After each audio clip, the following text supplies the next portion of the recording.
Holy Name Medical Center in Teaneck was once the epicenter of COVID-19 in New Jersey. The hospital transformed itself to accommodate hundreds of patients, turning no one away. CBS News' Alice Gaynor sat down with staff, including the photographer who documented all of it. He showed the world what the pandemic looked like from the front lines. So tell me, where are we? We're standing in one of the temporary ICUs that was built for patients during COVID. When you look at these empty beds right now, what's going through your mind? It's tough to look at the room and not remember what it looked like before. This is what it looked like during the height of the pandemic. Every patient intubated.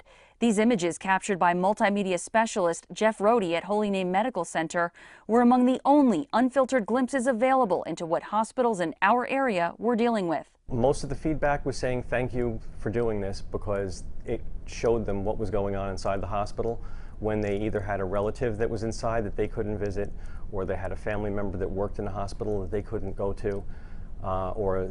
It just gave them some insight. Doctors and nurses were working around the clock. Rohde himself was pulling 17-hour days, 7 days a week to document.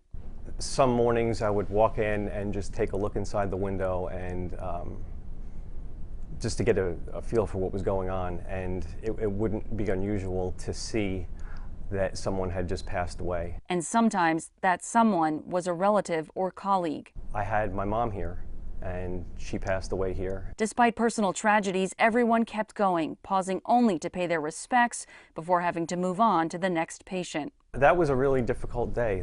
That was a patient transporter named Jesus, and his director was taking Jesus to the morgue after he passed away. And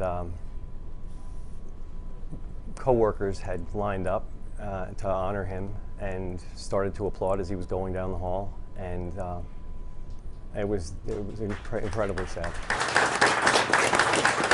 If you ask Rohde what images he thinks about most today, 2 years later, it's these. There was a patient that was on high-flow oxygen, and he had caregivers around him, some nurses, some assistants, and they were saying from the signs that he wasn't going to be living much longer. He was going to pass away.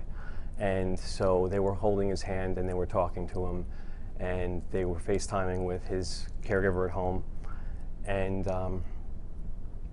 it really was a touching moment, and I just took a few frames. Through all of the immeasurable sadness and loss here, some signs of hope.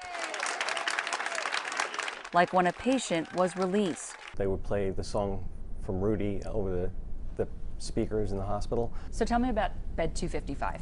So bed 255, there was a gentleman who was intubated for several weeks.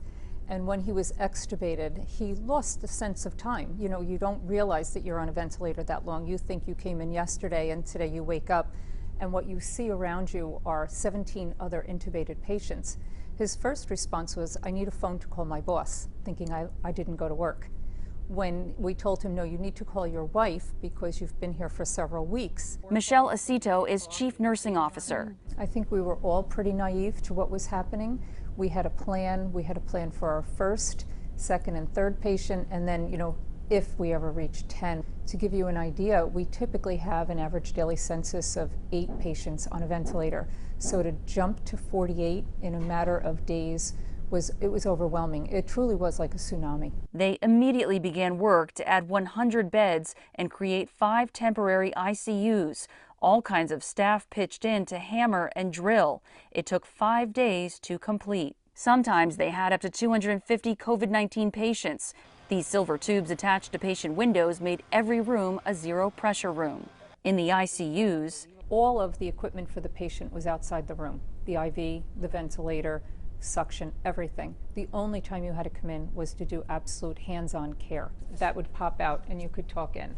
Oh, wow. We made it a door. We also had the baby monitors over there so that we had communication. In July of 2020, they had 0 COVID-19 patients and almost tore the makeshift ICUs down. Then came the other waves of the virus. We don't need this now, and we haven't used it in a year, but we're going to leave it up a few more months just to make sure that we're safe and not sorry. Armed with the knowledge gained during that time, the hospital now has a brand new permanent state-of-the-art intensive care unit.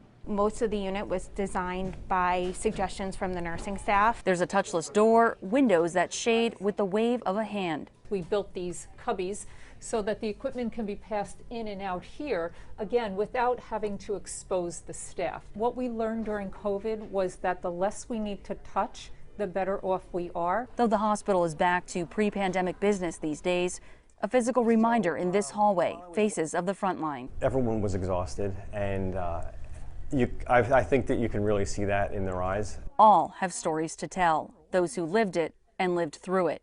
Never forgotten those who did not. In Teaneck, Alice Gaynor, CBS 2 News.